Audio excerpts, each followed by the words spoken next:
Құран және ғылым сериясы аясындағы подкастымызды одан әрмен қарай жалғастырамыз. Бүгін бізде ерекше қонақ Қазақстан мұсылмандары діни басқармасы ғұламалар кеңесінің мүшесі, исламтанушы ғалым, экс-муфти Серікбай Қажы Ораз ағамыз подкастымыздың қонағы болып келіп отыр. Ассалаумағалейкум, қош келдіңіз аға. Уағалейкум салам. Енді алғашқы сұрағымызда әлі күнге дейін Құран араб тілінде түскен, ол арабтарға ғана арналған кітап, бұл бүкіл адамзатқа емес деген сияқты бір жаңсақ пікірлер бар. Осыдан бастасақ әңгімемізді. Бисмиллахир-рахманир-рахим. Алхамдулилlah, вассалату вассаламу аля расулилlah, амма бад. Ассаламу алейкум рахматуллахи баракатуху. Нұрболат бауырым, Алла разы болсын. Мынау бас қосуымыз, мәжілісімізді Алла Тағала қайырлы берекелі етсін. Оның үстіне жұма күні кездесіп жатыр екенбіз. Алла разы болсын. Енді жалпы шариғат ағып жатқан бұлақ бұрынғылардың айтқаны жағалай біткен құрақ деп атам қазақтан сөз қалмаған ғой. Бұл қайнар көздің түбіне ешкім жетпестен тартып суыра берсең шыға беретін ұлық, құнсыз болған құдіреттің кәләмі қасиетті Құран. Жалпы менің бір мынандай бір түйінім бар да, құны бардың сыны бар, ал сыны бардың міні бар. Құран құнсыз, Құдай мінсіз әрі мұңсыз. Кез келген құны бар, міне бағасы бар дүниенің барлығының сыны бар, яғни саудасы бар. Келіссе болады, алуға болады. Ал енді кез келген сыны бар, саудасы бар, бағасы, құны белгілеп қойған нәрсенің міні бар. Bir жер ондай екен, бір жер мұндай деген болды ғой. Ал енді құнсыз болған Құдай сөзі Құран, мінсіз болған жаратушы. Әрі мұңсыз. Қалған бәрінде мін де бар, мұң да бар. Соның үшін жалпы подкастты қасиетті Алла Тағаланың Құраны кәрімінің ғылыми жағынан өзіңіз зерттеп жатқан барша бастамаларыңыз Алла разы болсын деп айтқым келеді.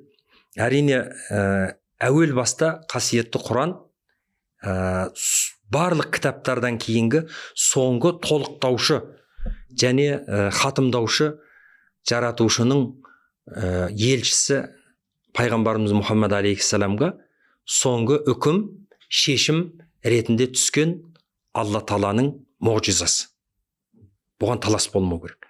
Ал енді сол Құранның сол халықтардың тілінде түсуі ол пайғамбар таңдауына ғана тән нәрсе деп қабылдауымыз керек. Демек, араб деген таным бұл жерде ешқандай да рөл ойнамайды. Өйткені пайғамбарымыз Мұхаммад алейхиссалам айтады, араб пен араб еместің айырмашылығы жоқ.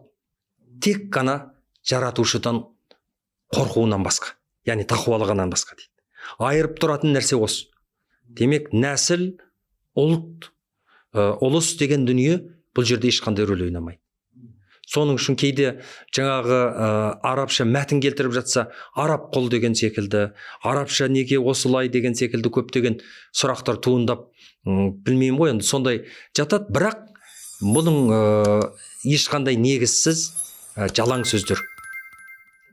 Құраны кәрімде инна анзалнаху Құранан арабиян лағаллакум тақилун.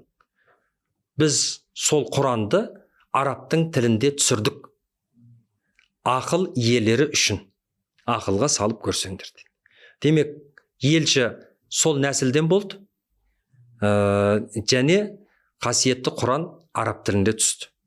Ал егерде оны басқа тілде аударып, аудармасын, мағынасын, мазмұнын түсінуге болады, бірақ әріп нүктесін өзгертіп, басқа өзге тілде оны құлшылықта, басқа неде жаңағы оқып, тура сол секілді өзгертуге болмайтын Алланың мұғжизасы. Керемет. Сондай аға, Құран-ы кәрім білім мен ғылымға қарсы, егер Құранды ұстанатын болсақ, біз жаңағы артта қаламыз деген сияқты да бір жаңсақ пікірлер бар. Осыған қатысты не дейсіз? Бізде мынау Мұқағали атамыздың керемет сөзі бар ғой, дін ғылымның атасы, дін ғылымның анасы дейді да. Бірақ дін бірінші орында ғылыммен келмейді да, бұл сеніммен келеді. Бұның ұстыны алғашқы баспалдағы сенім.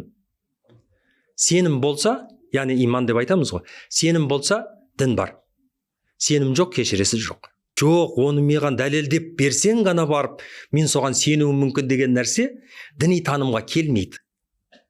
Сондықтан 5 ұстын болатын болса, алғашқы баспалдағы иманнан басталып тұр.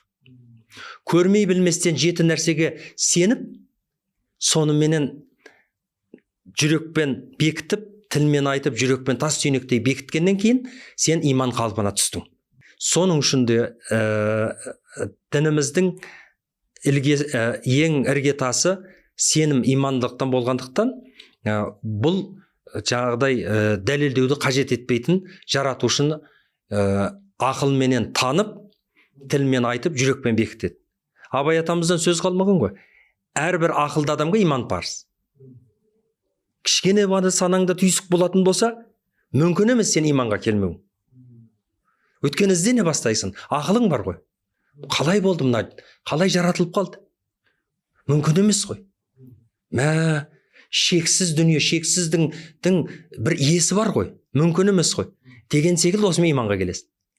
Ал иманды адамға ғибадат парыз. Бірден соң. Ақылды, ақылменен келіп иманға келдің, иман парыз. Иманға келдің бе, сендің бе? Енді көнуің керек. Көніп, көндігіп, өзіңнің пенделік, құлшылық міндетіңді орындауың керек. Міне сонда барып гармония басталады, үйлесім. Иеңді таптың өйткені. Жасаған ем жарылқай көр деп тілейміз ғой. Жоқтан бар қылды, топырақтан, лайдан сені жасады. Алла Тағала үшін ол түкке тұрмайтын нәрсе. Ол иең. Және бүкіл осы тіршіліктің иесі. Соның үшін Алланы бірінші тану үшін әуелі оны табу керек. Алланы тапқаннан кейін жаратқанда оның 99 ешқандай теңдесі жоқ сипаттарымен оны тану керек. Танып тас түйнектей болып осы шешімге келгеннен кейін иманың қозғалмайтын іргетасы керемет, мәңгілік, бекем, мықты болады. Сонан кейін бұл адамда қайғыда, қиналуда, үмітсіздікте, яки болмаса шегінен шығып кеткен менмендікте мәңгілік деген сана болмайды. Алланың өзінің құзырына тапсырып қояды да еш нәрсеге алаңдамай жүреді. Бұл адамның әрбір күні бақытты, әрбір сәті бақытты. Өйткені қайғырмайды. Мөмін адам жалған мөміндерге берілген уақытынша тұрақ, жалпағынан баса беруге болмайтұғын сынақ, ал енді мөміннің шын тұрағы. Кісінің де ісінің де бабаларымыз ақырын берсін деп, ол ақырет шешеді. Сол жаққа қандай қорың бар, не білдің, не жейдің, не түйдің, иманың жиғаным деп барады. Соныменен мөміннің жағы негізгі түпкі мақсаты да сол болады. Соның үшін жаңағы Құран барлық осы тіршіліктегі табиғат, жаратылыс, қарым-қатынас, алыс, беріс, осы бүкіл біздің керемет әдемі осындай бір үйлесімді өмір сүруіміз үшін планетадағы, жер планетасында өмір сүру үшінгі сұрақтың барлығы қарастырылып қойған. Бәлкім біліміміз жетпестен, соны зерделеместен жетпей жатқанымыз бар шығар, ал бірақ осының бәрі қарастырылып қойған. Оқиды, әріп танып, жаза да алмаған бір араб халқының ішіндегі жарым аралда өмір сүріп жүрген Алла Тағаланың таңдауы болған бір пендесіне Алла Тағала үйіп төгіп берді де қойды. Бірінші естігенде адамдар таң қалды. Мүмкін біразын ұйқастырған шығар. Қараса 1 жыл, 2 жыл, 3 жыл, 23 жылға созылды. Мүмкін емес бұның бәрін ұйқастырып тастау. Тіпті ішінде өзіңіз білесіз, ғылыми барлығы дәлелденіп қойған. Бүкіл жан, жануар, жәндіктердің айналасының барлығынан хикмет иесі болса, кішкене аздап түйсігі болса, зерттеп, зерделеп қарайтын болса, Алланың құдіретін осыдан танымайсыңдар, міне ескертеді бізге. Соның үшін міне, қай жағынан алып қарасаңыз да, исламға келіп жатуының, яғни көңілінің бір тоқ болып, бір сенімнің тоқтамға келіп жатуында себебінің біреуі де сол. Қайдамын, не үшін, қайда барам деген секілді көкейдес сұрақтарына толық жауап беретін Алланың моғжизасы, жоғарыда айтқан құнсыз қасиетті Алланың Құраны. Енді соңғы дәуірлерде ашылып жатқан көптеген ғылыми жаңалықтың негізі Құраннан табылып жатыр да. енді Құранды белгілі бір ғылымның кітабы дей алмаймыз, бірақ көптеген ғылым мен білімнің негізі осында жатқан сияқты ғой, иә, ишарат беріп кеткен. Сонда бір ғалымдар айтқан екен, қанша Құран зерттеліп тұрса да, ол Құранның 2% зерттедік біз деп айтқан екен да, ғылыми жағында. Сонда ар жағы қаншама болып тұр деймін, қияметке дейін адам зерттеп бітіре ала ма, бітіре ме? Әрине. Сондықтан ғой Құран-ы Кәрімде мәшһүр аят бар. Инна нахну наззална зикра ва инна лаху лахафизун. Сөз жоқ. Біз оны түсірдік, яғни Құранды. Соңғы күнге дейін, қияметтің күніне дейін, ақыретке дейін, осы тіршіліктің барлығын бір тоқтайтын соңғы шекарасы бар. Сол шегіне дейін сақтаушы біз. Құранды мансұқтағысы келіп, жоққа шығарғысы келген қаншама ізденістер болған. Өзіңіз көріп, әлі де бар. Мына батыста не бір жоққа шығарғысы келетін, әртүрлі танымдарды әкеп тық бастайтын. Жеткізушілерді айыптайтын шығарсыз, олар пенде. Олардың мойнында мін де бар, сын да бар.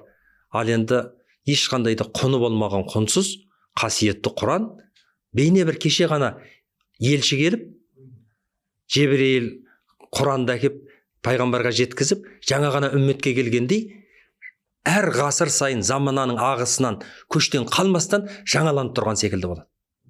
Өзіңіз білесіз, жаңағы екі теңіздің арасы. Ар-Рахман сүресінде бар, мараджал бахрайни ялтақиян байнахума барзахулла ябға. Екі су кездеседі. Бірақ екеуінің арасында тіршілік бір-біріне қосылмайды.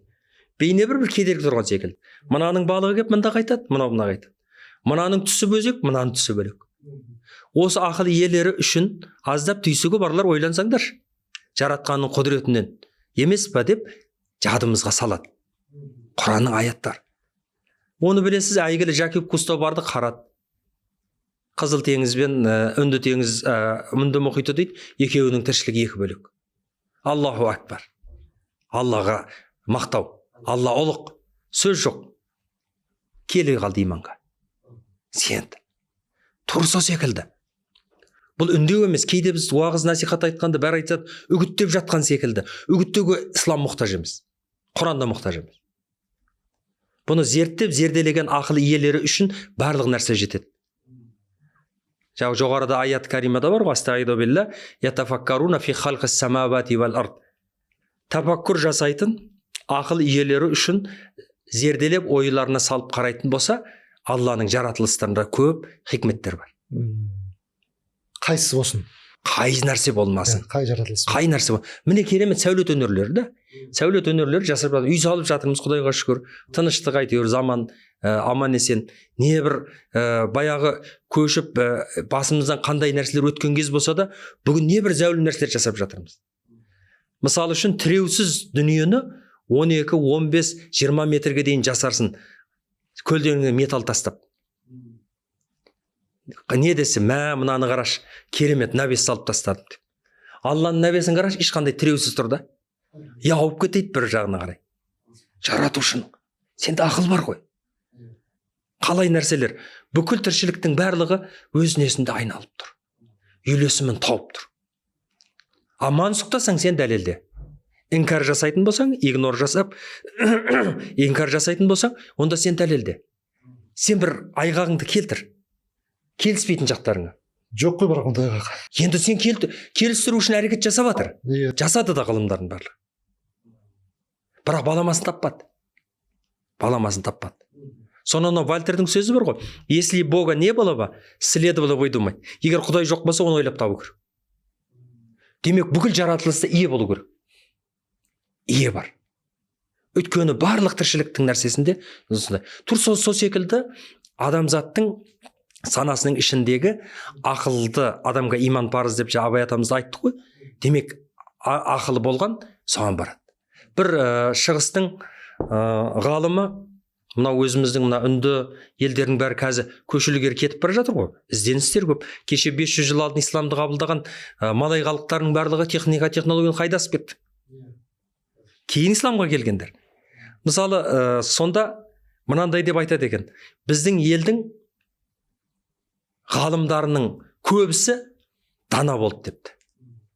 Біздің даналарымыздың барлығы ғалым болды депті. Сөзді қараңызшы. Біздің елдің ғалымдарымыз ғалым болуы мүмкін, бірақ даналық жетпей жатыр. Мінез дұрыс емес, ғалымдар бар. Шарт бұрт келісе алмайды. Біледі, бірақ білгенін жеткізем деп ол адаммен мәміле жасау, қарым-қатынас жасау. Даналық жетпейді. Өйткені Алла Тағала сүйіп тұрып даналықпен жаратқан да. Адамды да, тіршілікті де, бүкіл нәрсені. Ал енді даналар ғалым болатын болса, екі жағынан Алла берді да. Ол адамдардың мына жан қалтасында тарасы дайын тұрады. Ашты, жоқты, тоқты, барды, жоқты салып кеп жібереді да, асықпайды. Әліптің артын бағып тірлік жасайды. Асығыс шешім қабылдамайды. Ал енді білімді адам болса, даналығы жетпейтін болса, қатты қателіктерге барып қалады. Енді адамзатты бір сәтте, әп-сәтте жойып жіберетін нәрсені ойлап тауып атқан не?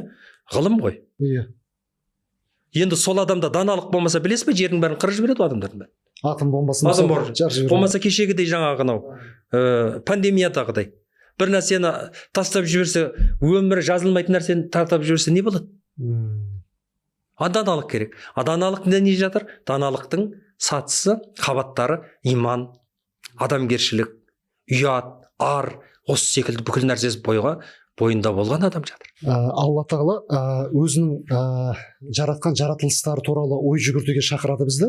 Сөйтеді да, ойланбайсыңдар ма, ой жүгіртпейсіңдер ма, бағана өзіңіз тафаккур, ой жүгіртпейсіңдер ма, ақылдарыңды қозғалтпайсыңдар ма дейді ғой. Осы жерде сізден сұрағым келіп отырғаны, біз енді тауға тасқа қараймыз да, әдемі екен, күшті екен деп қана қоя саламыз ғой. Ол күнделікті көріп жүрген нәрсе болғаннан кейін бізге қалыпты болып кеткен. Бірақ біздің Құрандағы ойланбайсыңдар ма деген сөз бұл басқа ғой. Біз одан да тереңірек ойлануымыз керек қой жаратылыстарды жайлы. Біз жаратылысқа, Алланың жаратылысына зер салуымызды соған үндейді.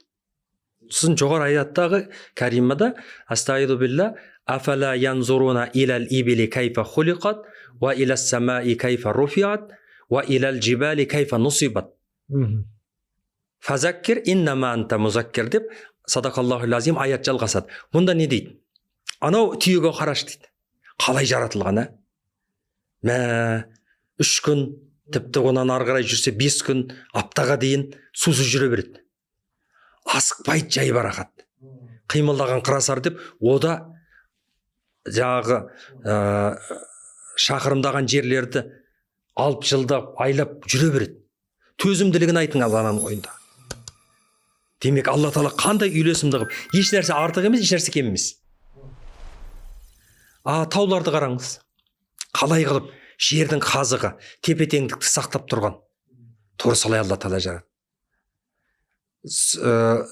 Сен Алланы зікір ет, өйткені сен ескертушісің. Бірақ ешкімді соған мәжбүрлеуші емессің деп пайғамбарымыз есіне салады.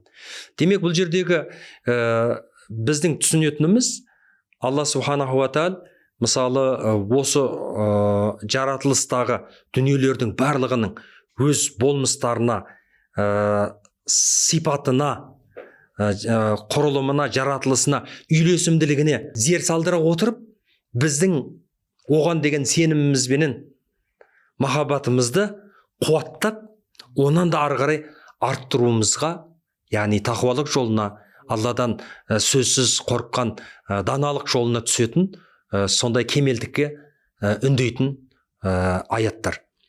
Өйткені қасиетті Құран 3 бөліктен тұрады. Әуелі Алланың бірлігін айтады, екінші шариғаттың үкімдері, үшіншісі өткен пайғамбарлар өмірлерден ғибрат ретінде айтылады. Бұл ғибрат ретінде айтылатын аяттар қатарына жатады. 3 бөліктен тұрады. Сондықтан мынау керемет періштелердің жаратушы Алладан сұрайды ғой, уа Алла, мә керемет мына тауларды, тастарды қандай мықты қылып жаратты. Осыдан күшті нәрселер бар ма деді. Таудан күшті нәрсе бар. Темір деді. Темір қырқып өтеді деген тасты. Көріп атымыз болгарка қандай кесіп өтеді, мысал үшін, бөліп тастайды. Мә сол темірден де күшті нәрсе бар ма деді.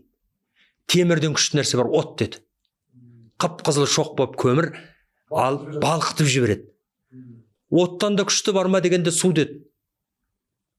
Ал енді онан да күштісі бар ма деп сұрағанда жел деді. Анау торнадо дегеніңіз басқаны көрдіңіз ба? Бір сәтте келетін болса алады да кетеді. Әне күні самолет жел болған уақытта самолеттің ішінде бәріміз калиманы қайта қайталап отырдық. Аллаху акбар деп, ла иляха илlallah. Көрдіңіз ба? Қандай? Ана жел тербетіп бара жатыр. Ырқына көндірмейді, алып кетіп бара жатыр. Онан да күшті бар ма? Я Алла субханаху ва тағала, Алла тағала айтты, бұл көңіл деді. Желден де күшті көңіл бар деді. Адамның көңіліменен, оң қолымен жақсылық жасаса, мына жағына мақтаныш қылмастан істеп қоятын болса, мінез ол барлығынан да күшті деді. Көңіл тасса көңілге құяды. Шын көңіл деген сөзді садақа деп атайды. Садақа дейді. Шын көңілден жасаған нәрсе. Міне көрдіңіз ба? Сондықтан адам айтады, көңіл Құдайдың назары түсетін жер. Алла Тағаланың. Сол көңілі қалса қалады, яки болмаса шын көңілден жасайтын болса болды. Адамның алдында қандай тау тас кедергі тұрса да, сол ризалық болады. Міне көрдіңіз ба? Демек ол хал. Сол халды барлығынан күштісі сол адамзатты осы жаратылыстың баршасына халифа етіп, яғни соларға басшы етіп, соларға бағындыртып жаратқан. Демек адамзаттың игілігі үшін. Демек адамзаттың бағындыра алмауы мүмкін емес. Бүкіл жан жануар тіршілік адамзатқа бағынады жер бетінде. Қандай үлкен болса да, қандай болмасын. Киттер... Арыстанды да циркте ойнатып жатырмыз. Киттерді үстіне мініп алып жатырмыз. Қасқырларын қуалап жүрміз. Қалған барлығын бүкіл тіршіліктің нәрсесіндегі. Ақылмен барса барлығының айласы бар екен, амалы бар екен. Өйткені Алла Тағаланың Құрандағы аятында тағы да мықтап тұрып, біз сендердің игіліктеріңе бағындырып қойғанбыз. Бүкіл жердегі тіршіліктің барлығын деді. Сондай-ақ Алла Тағала аспан мен жердің жаратылуында, күн мен түннің ауысуында ақыл иелері үшін белгілер бар деп келеді ғой аятта. Осы жердегі ақыл иелері деген сөзге де бір қысқаша тағы бір тоқталып кетсеңіз. Ақыл иелері пайғамбарымыздан мынадай хадисте де бар. Ликулли шейин алатун ва алатул инсан ақыл. Яғни әрбір нәрсенің құралы бар, адамның құралы ақыл депті. Тасты кесу үшін жаңағы өзінің құралы бар да, онсыз кесе алмайсың. Мына ағашты бөлу үшін оның құралы бар. Тура сол секілді. Ал енді адамның бірінші құралы ақыл депті. Ақыл. Ендігісі сол ақыл иелері кім болады? Сөздің өзін қараңыз. Ақылға ие болу үшін ақыл оған бағыну керек. Қазір біздің осы уақытта жылдам өрбіп жатқан. Мен ойлаймын, проблеманың бірі біз бағындыра алмай жатырмыз. Бізге бағынбайтын ақыл, тулап бара жатқан жүйке, бір қалыпқа түспейтін мінез, біз соның жетегінде кетіп бара жатқан сияқты. Өйткені біз қалауды шектей алмаймыз. Адамзатқа. Адамға өз көп нәрсе керек емес. Бірақ біз сол дүниелердің барлығы біз игерген уақытта біз соған ие боламыз. Яғни игеруіміз арқылы біз ие боламыз. Ақылға ие болады. Ал ақыл иелері бағындыртып, ақылды сол былай айтқанда тәркез, концентрация жасап, бір нүктеге қадалып тұрып, жаратушының жаратылыстағы ұлық хикметтерін сезінген кезде, соның жағы мәнін, мазмұн тереңдеп түсінген кезде барып, сезінгенде ол басқа халге түседі. Ол иманның онан сайын артуына себеп болады. Соның үшін жағы ақыл иелері, бізге бағынбайтын дүниелер бар, уақыт. Қараңыз, жаңа Құрандағы сіз аяттан жоғары аятқа уақтила фил лайли уан нахар. Күн мен түннің өздігінен ауысып тұрады. Мынаның мына сағатта, мына сағатта. Қай жылдың мезгілінде ауысатындығын білеміз. Өйткені тәжірибе бар да өмірді көргеніміз. Бірақ бізге бағынбайды. Бір сағат ары, не бір сағат бері жылжыта алмаймыз. Күнді қысқартып, яки болмаса түнді ұзартамаймыз. Өз уақытыменен осылай айналып тұрады. Бірақ оның біз хикметін сезінуіміз керек. Хикметін сезінеміз, басқаға шарамыз келмейді. Адам тіпті ғылымның керемет дамып кеткенде. Сондықтан уақыт адамға бағынбайды. Бұл Алланың құзырында. Алла уақытқа мұқтаж емес. Адамзат мұқтаж. Сондықтан жаңағы мынау істің көзін таппай жүрміз дейді ғой. Мен айтамын да, істің көзін табу үшін әуелі күштің көзін табу керек. Күшті қайдан аламыз? Күшті іштен аламыз. Осы көкірек тұста сарнап тұр осы жерде. Жан, рух, жүрек, көңіл деген нәрсенің барлығының шамалап, жобалап мекен осы жер. Құранда да айтады, соңғы қияметтің күні келгенде, ақыретте осы көкіректегі дүниенің бәрі ашылады. Көкіректегі іші бәрі ашылады. Осы жерде қарайды. Алланың да назар түсіретін жер сол. Сол көкірек түсті біз бүкіл сырларымызды сақтап жүрген болуы мүмкін, құпиямыз да болуы мүмкін. Барлығы осы жерде ашылады. Ақыл тек мида емес, жүректе де болады деген. Ақылды айтқанын істей берсе, асау тауға да ұрады, тасқа да ұрады. Сонан жағы тағы Абай атамызға тағы жүгінеміз.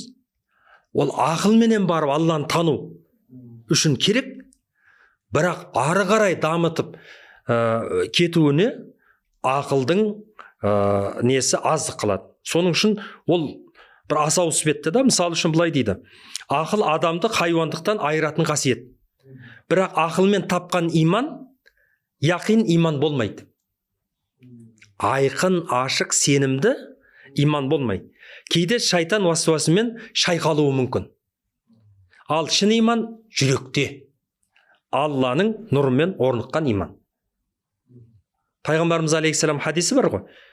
Жұдырықтай ғана, осындай ғана бір кесім ет бар, ол бұзылса бәрі бұзылады. Бұл жүрек. Ең сезімтал жер. Иманды да осы жер бекітеді. Ақылмен таниды, тілмен айтады. Тілде сүйек жоқ, айта береді бұл. Ақыл таниды. Әр жаққа қарай алып кетеді. Оны еркіне кете берсең, айтып отырмын, тауға да тасқа да ұрады, адам жетіктеп кетіп қалады.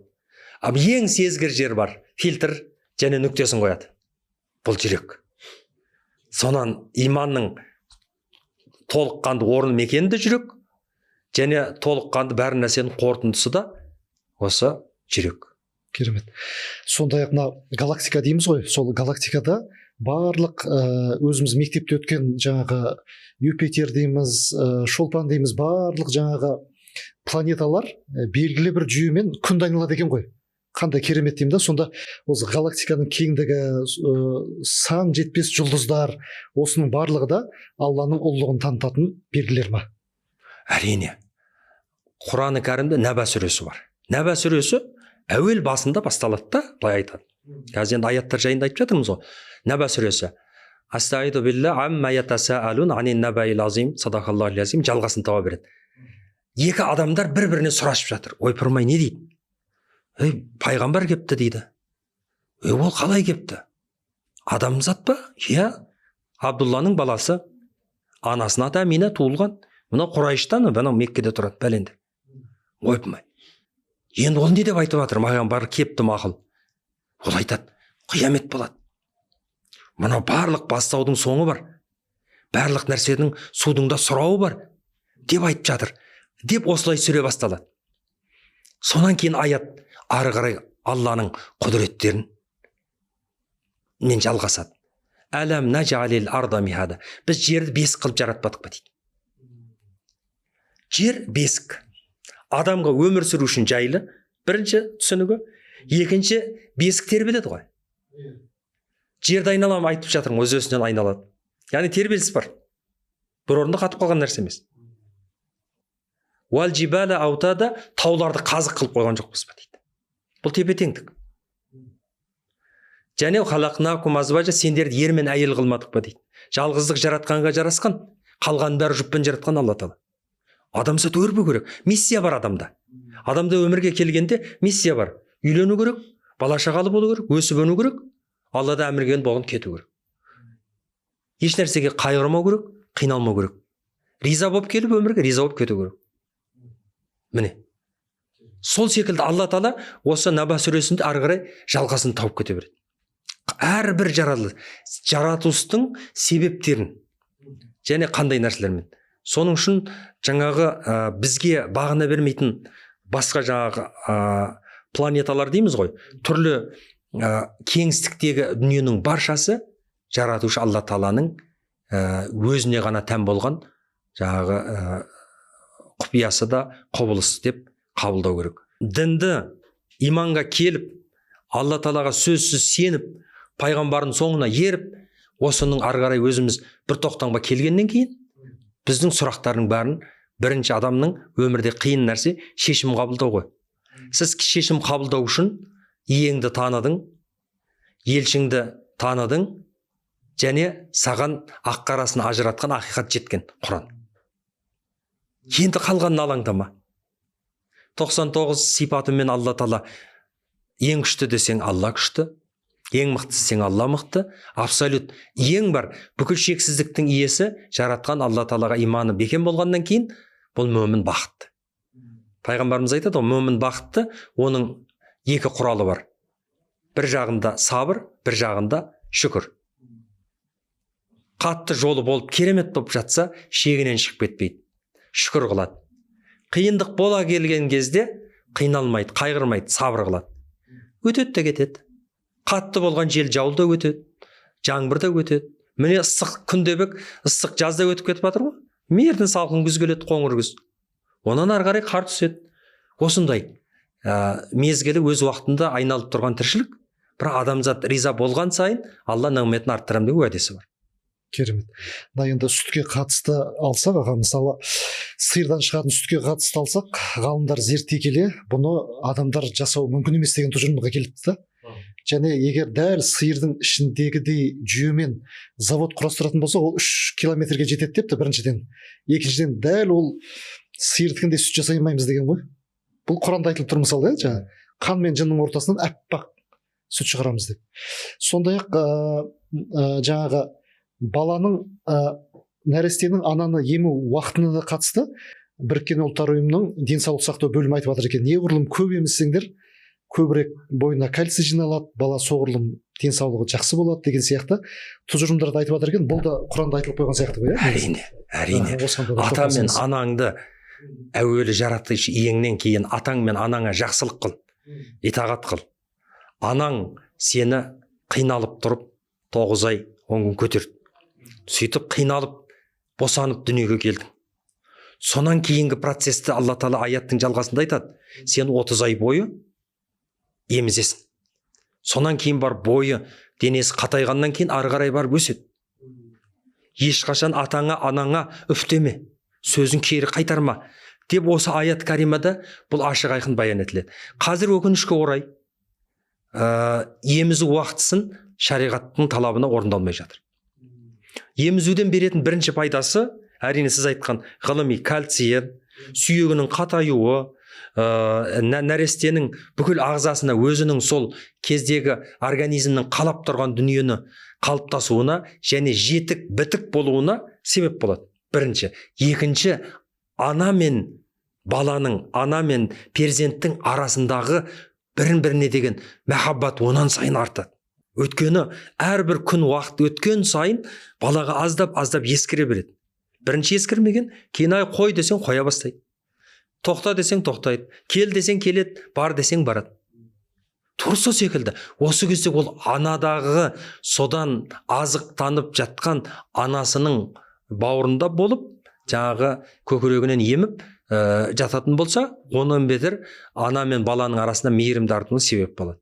Енді әртүрлі себептерді қыламыз да, қазір ғылыми енді бұның сүттің, ана сүтінің баламасы бар ғой деп аптекадан сатып әкеп, балалар еміз жасап жатырмыз ғой. Көрдіңіз ба, жасанды жасап жатырмыз. Мейлі кальцийінде басқасын витамин толтырып жатқан шығармыз, бірақ мейірді бере алмаймыз ғой. Ананың балаға, баланың анаға деген мейірімі. Туған кездегі процестің барлығы сол жерде қалып қояды да, арасы ажырайып азайды.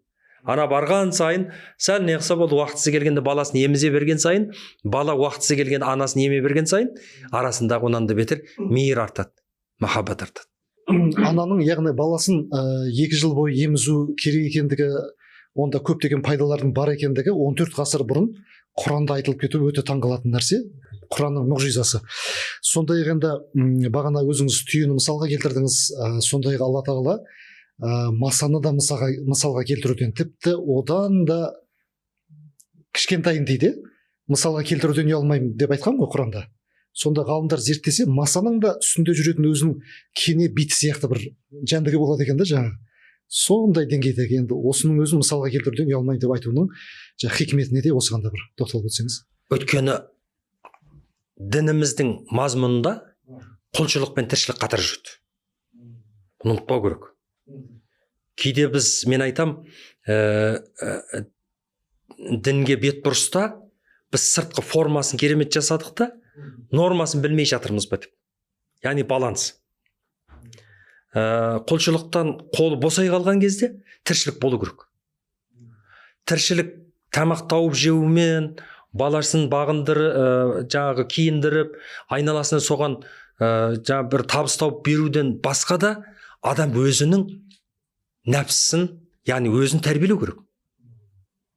Не болып бара жатырмыз? Барған сайын жалқаулық басым болып кетіп бара жатыр. Шаруаға ешкім шықпайды қазір. Бәрі жылы жұмсақты жақсы көреді. Жайлы комфортқа үйреніп бара жатырмыз, дискомфорт болған уақытта қиын бола бастайды бізде. Ал дініміз комфорттан шығып, дискомфортқа түсіруді үндейді. Соның біреуі ораза. Бір ай бойы күндіз аш жүру. Дискомфорт қой бәрібір. Қалай, оңай емес. Бірақ адам қараса шыдауға болады екен. Сол секілді. Ағзаңды жақсылап шынықтыру үшін спортпен айналысасың. Дискомфорт. Ағзаңды тамақтың ауру астан деп, тамағыңды түзулеп, денсаулығыңды дұрыстайын десең, соның бірі диета ұстай бастайсың. Дискомфорт па? Дискомфорт. Осы кезде бірден ағзаларға қиындыққа түсе бастайды да, бірақ тәрбиеленеді, дағдыланады. Дағдылап келеді, бұл сіздің өзіңіз нәпсіңіз тәрбиелейді. Бізде нәпсі деген кезде, түсіндірген кезде, нәпсі десе белгілі қалаудың шектеуін ғана айтады да, нәпсі деген тұтастай нәрсе. Барлықтай, ақылыңнан бастап, бүкіл барлық нәрсе сізге бағынындыра алған кезде барып, сол сондай бір халге түседі. Соның үшін сіз айтып жатқан жоғарыдағы мәселен жауап осы деп ойлаймын. Керемет аға.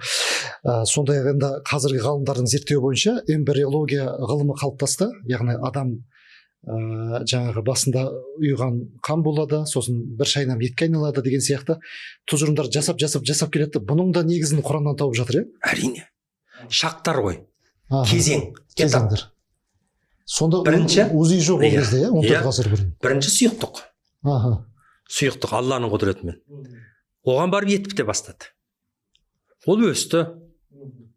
Сол өзінің кеңістігінде, тарғана кеңістікте тіршілік кеудесіне Алла жан бітірді. Уақыт сәті келді, пісіп жетілді.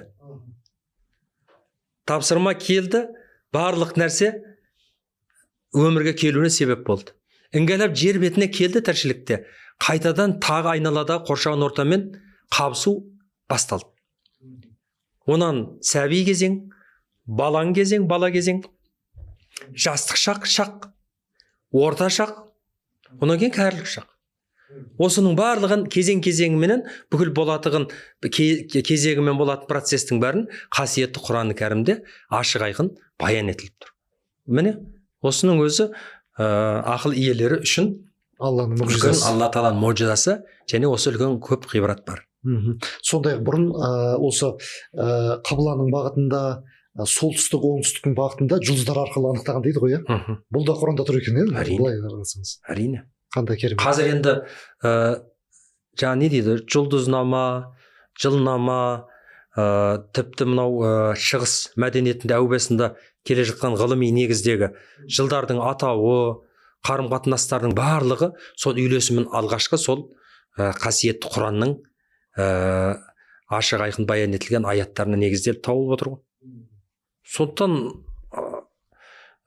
біз көп бұның әрбір нәрсені жасағаннан кейін, соны зерделегеннен кейін амал қылуда. Тағы да айтып кетем. Дін ғылым сөз жоқ. Дінді бірақ бірінші ғылым ретінде ғана қарап, атүсті қарап қана зерттейтін объект ретінде қарап қоятын болсаңыз, кешіресіз о жерден көп көңіліңізге толық нәрсе таппай қаласыз. Ол сіздің зерттеп қана қойып, айналып кететін объектіңіз емес. Сіз бұның ішіне ену үшін ережелеріне зерделеп соны қабылдауыңыз керек. Сеніп иманға келгеннен кейін онан кейін ләззатын сезінесіз, рахатына түсесіз. Ол кезде адам болып жаратқан, адамзат болып жаратқылғаныңа, Аллаға шексіз ризалығыңа сол халге түскен кезде, анау Құранда айтады ғой, пенделерім, менің мейіріме бөленіңдер, кіріңдер, мен де сендерден разы болам, сендер де менен разы боласыңдар. Демек, адамдарда көбінесе жаңағы сол разылық жетпей жатады. Алла Тағала Құран-ы Кәрімнің аяттарының мазмұнынан келетін болсаң, жаратушыға бірінші жүгініп, оған жету үшін әуелі айналаңның ризалығына бөленуің керек. Алла Тағала айтады, маған бағынды, бір ата-анаң құрметте, ағайыныңмен жақсы бол, қарым-қатынас туыстарыңмен үзбе, адамдарының ризалығын алып кел маған. Сонан кейін барып Алланың мейір рахымына бөленетін. Соның үшін адамдар бір-біріне керемет бір бейне бір сиқыр сөз іспетті. Рахмет алғыс айтса, адам риза болып қалады. Мынаны әкеп суды әкеп қойып берсе, рахмет айналайын, Алла разы болсын десе, рахмет десе болды. Мәз болып қалады адам.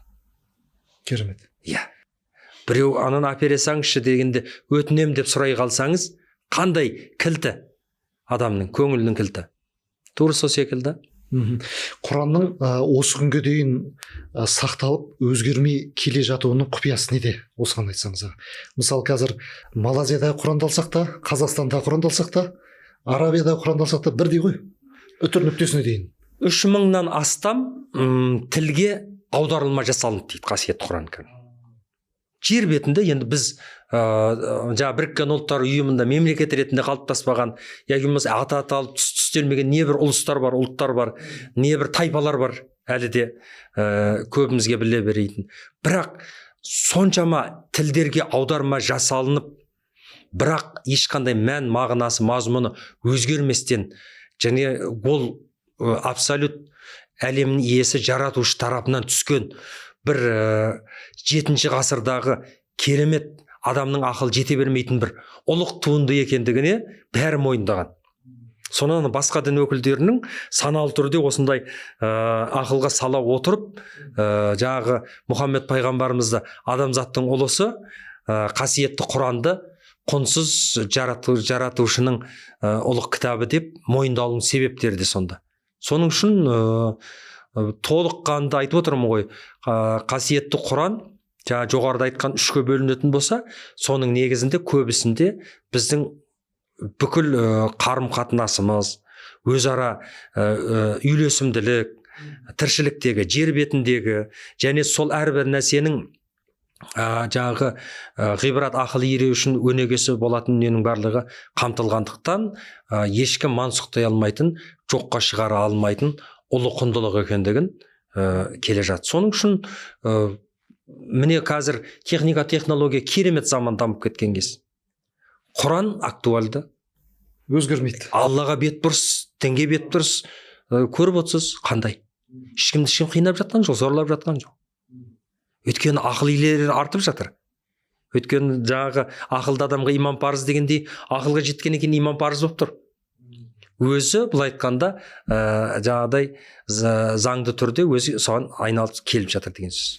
Алла Тағала енді мен түсірдім, өзім қорғаймын деп тұр ғой, Әрине. Сол үшін аят бірде-бір үтір нүктесі өзгермеген дейді. Енді қазір өзіңіз кезінде муфти болдыңыз, елімізде қаншама көптеген мешіттер бар, Аллаға шүкір. Рухани салада ілгерілеушілік бар.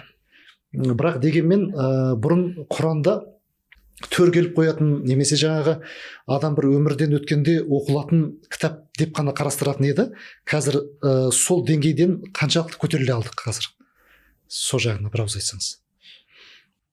90-шы жылдары алғаш міне Алматыда бір ғана мешіт болатында, сонда жұма сайын мешітке келу өзінің енді бір мұсылмандық міндеті секілді, ғұрып ретінде, дәстүр ретінде болды да, адамдар сол кезде ескі мешіт бар, соның жанында Құран оқыту үшін тіпті кезек күтіп тұратын еді. Сондағысы келді, имам Құран оқиды, жаңағы жәшікке садақасын салады да, бетін сипатта кетті. Ол жердегі құрмет ата бабасының әруағына бір құрмет Құран оқытып бағыштау үшін соны бір үлкен бір жеңілдеп қалдым деп кәдімгі сондай сезіммен кетіп отырды. Енді қараңыз 2000 жылға келіп сол садақа беріп Құран оқытып қана шектеліп жүрген адамдар Алланың бұйырылған істерінен бұйырылып, тыйылған істерінен тыйыла бастады да, намазға, құлшылыққа, оразаға, 5 парызды орындай бастады. Деңгей көтерілді ғой. Әрине, мына кезеңнен екінші кезең өтті. Ал енді сол кісілер бүгінгі міне 21 ғасырдың алғашқы 20 жылдығына келіп, олар енді ары қарай ізденіп, сол имандылықтың мәңгі өмірдің бүкіл тіршіліктің иесі жаратушы Алла Тағаланың қасиетті Құранын ақыл иелері үшін даналықты насихаттай бастадық. Мен ойлаймын, Құран жаңағы қасиетті құрмет тұтып, сакралды дүние ретінде құрметті тұтып, төрге іліп қоюы оқи алмаса да, ол бабалардан келе жатқан басымыздан неше алмағайып сынақ замандар өткен кезде, тыйымдар көп болған замандарда оқи алмасақ та құрмет тұту қалпымен қалды. Яғни дәстүр секілді болып келді. Ал енді Аллаға шүкір, азаттықтың аман есен осы күнімізге жеткен кезде Аллаға шүкір, енді біз төрдегі Құранды төбеге көтеріп, жаңағы қолға ұстап, бұны оқып, ішін зерттеп, зерделей бастадық. Әріпін тани бастадық. Мысалы, араб тіліндегі 29 әріп болатын болса, әрбір әріптен қасиетті Құранда сүрелер бар. Мысалы да, Ясин деген сүре бар. И-С деген әріп, 2 әріп. Аудармасында тәпсіршілер айтады, бұның мағынасын Алла біледі дейді. Бұлай қарасаңыз, әріптің атауы. Яки болмаса алиф, ла, мим, а, л, м деген әріптер. Көрдіңіз бе? Соның үшін Ибрахим Халилулланың бір баласынан тараған, Исмаил әулетінен тараған халық кейін ұлыс ұлт ретінде қалыптасқанда араб халықтарының несі болатын болса, бұның өзінде бір тартымдылық бар да. Сондай бір ғажап. Соның үшін қасиетті Құраны Кәрім жаңағы қаншама тілге аударма жасағанмен, бір сондай бір оқығың келгенмен ана тілдегідей, түскендегідей болып шықпайды. Әсер ондай болмайды. Тура мағынасын бере алмайды ол. Әрине бере алмайды. Мысалы үшін арабтың тілінде 4 зы бар. 4 зы бар. Мысалы үшін да біздің қазақта зы дейміз, болды ғой. Қазақ зы, мысалы бітті. Зы. Сондай. Ол 4-еу бар. Сонда зәллә дейтін болса, жаңағы тайып құлады деген мағынаны береді. Зәллә дейтін болса, қор болды деген мағынаны береді. Сәл толықтырып тұр, залла десе, көлеңке берді дейді да, дыға құсатып, даллабы деп шығады, оның да түпкі мағынасы ол кезде адас деп береді. Адасқанды тайып құлағанға, яки болмаса көлеңке түсіргенді қор болғанға, әкелген секілді аудармалар мағынасы өзгеріп кететін болса, Құран мағынасы өзгеріп кетеді. Сондықтан Құран пайғамбарымыздың кезінде бір кітап болып жинақталып, осылай кітап болған жоқ. Әбу Бәкір Садықтың кезінде пайғамбар дүние салғаннан кейін сол кезге алғашқы нұсқасы бірінші мұсхаб жасалынды. 10 мыңға тарта сахаба Құран жаттаған еді. Солардың барлығынан мына үтір нүктесі қате емес пе? Сен дұрыс жаттадың ба? Терілерге жазылып қойғанның барлығын әкеліп, қаншама мыңдаған комиссия жасалып тұрып, салыстырып тұрып, сол кездегі бірінші оригинал жасалды. Қазір мынау Орта Азиядағы біздің қолымыздағы бар Ташкендегі Осман Құраны деп жүргеніміз, мысалы үшін 7 ғасырға тән. Сол алғашқы кездегі алғашқы Құрандардан болып саналады. Сондай қиындағы бүгінгі подкастымызда Құран және ғылым деген тақырыпта тілге тиек еттік. Сондай Құранда Алладан ғалымдар қаттырақ қорқады деп келе ме, әлде қорқады деп келе ме? Осының ғалымдардың қатты қорқатын себебі неден? Алладан ғалымдар қорқады. Ғалымдар. Ғылым деңгей ғой адамның. Санат. Бұл ғылым жалпы адамдардың ішінде жарық нұр. Ол әсте қатардан сәл биіктегенің. Көп нәрсені білгенің, түйгенің, түсінгенің. Сондықтан ол оның судың да сұрауы бар, сауабы бар, істің жауабы бар, яки болмаса әрбір істе сұрағы бар дегеннің барлығын жақсылап жаднама түсінгендіктен ғұламалар, ғылым иелері қаттырақ қорқады. Пайғамбарымыз айтады ғой, айту мен айтпаудың арасы азғантай ақ болса, айтпай ақ қойғандарың абзал дейді. Ілгеріде ғалымдардан келіп сұраса, о деп, ол былай ғой деп алдыға түсіп айғайлай бермейді екен. Менен гөрі ана пәленше, имам Мәлік те сондай болған. Имам Мәлік еді, менен көрінше пәленше ұстаздан содан сұрап келіңізші деп. Бұл да біліп тұр. Бірақ алдыға түсіп сөз ерек кете бермейді. Сөйтіп кете бермейді. Соның үшін бұл әдепті сақтай отырып, жаңағы өзін ұстануы, бұл сол ғылымының жеткен жеңісі. Яғни ғылым деңгейімен бірге даналыққа да жеткені ғой. Иншалла елімізде даналар көп болсын.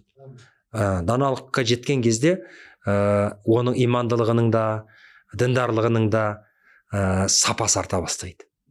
Енді қорытынды қойылатын сұрақ, уақытымыз аяқталып қалған екен. Жалпы қазіргі уақытта мынау ғаламтордың күшейіп тұрған уақытында, бізді алаңдататын дүниелер күшейіп тұрған уақытта Құранға қалай уақыт табамыз? Оқуға, мағынасына үңілуге, жаттауға, қайталауға. Жоғарыда айтып кеттім, дінімізде құлшылық пен тіршілік қатар жүреді. Құлшылық күнделікті дағдың айналу керек. Жаратқанға байланатын, Алламен жағы өз міндетіңді иеңнің алдында атқаратын ісіңе жолда жүргенің басқа нәрселер кедергі болмау керек. Адам мобильді болуға ыңғайлану керек. Тур сол секілді қасиетті Құранды да ең керемет хал, сәт, теңдессіз ләззат қасиетті Құран. Соны сол тілде, сол әріпте, сол мақамда, сол қырағатта, сол тәжбидте, сол тәртилде оқи алған халге жеткен кезде, сондай деңгейге жеткен кезде бұның рахаты бөлек. Өткен пайғамбарымыз алейхиссалам айтады, Құрандың мағынасын түсінбесеңіздер де оқыңыздар дейді. Оқып жатыр, бірақ мағынасын түсінбеуі мүмкін. Бірте-бірте келіп оның аудармалары бар, мағынасын түсе бастайды. Әріп үйренгеннен кейін тіл үйрене бастайды. Бірақ маңыздысы сол қасиетті Құраны кәрімді тура сол Жебірейіл алейхиссаламнан уахи болып, пайғамбарға түскендей қылып, ешқандай әріп нүктесін өзгертпестен оқи алған кезде, ол құнсыз дүниенің онан да бетер құны арта береді деген сөз ғой. Оның рахаты бөлек дейсіз ғой. Әрине. Өз тілінде оқу. Жақсы аға, Алла разы болсын, уақытыңызды бөліп келгеніңізге көп рахмет. Дін жолындағы, ұстаздық жолындағы қызметтеріңіз өрге баса берсін. Алла разы болсын сіздерге де. Тек қана жақсылық болсын, аман есен жүре беріңіздер, иншалла. Сіздердің де мына істеріңізге сәттілік тілейміз. Алла разы болсын. Амин. Құрметті көрермен, осымен подкастымыз аяқталды. Егер Құран ғылым тақырыбына қатысты тағы да өздеріңіздің қосар ойларыңыз болса, төменге жазсаңыздар болады. Біз ең жақсы пікірге беретін құнды сыйлығымыз бар. Еліміз қуатты, өміріміз шуақты болсын.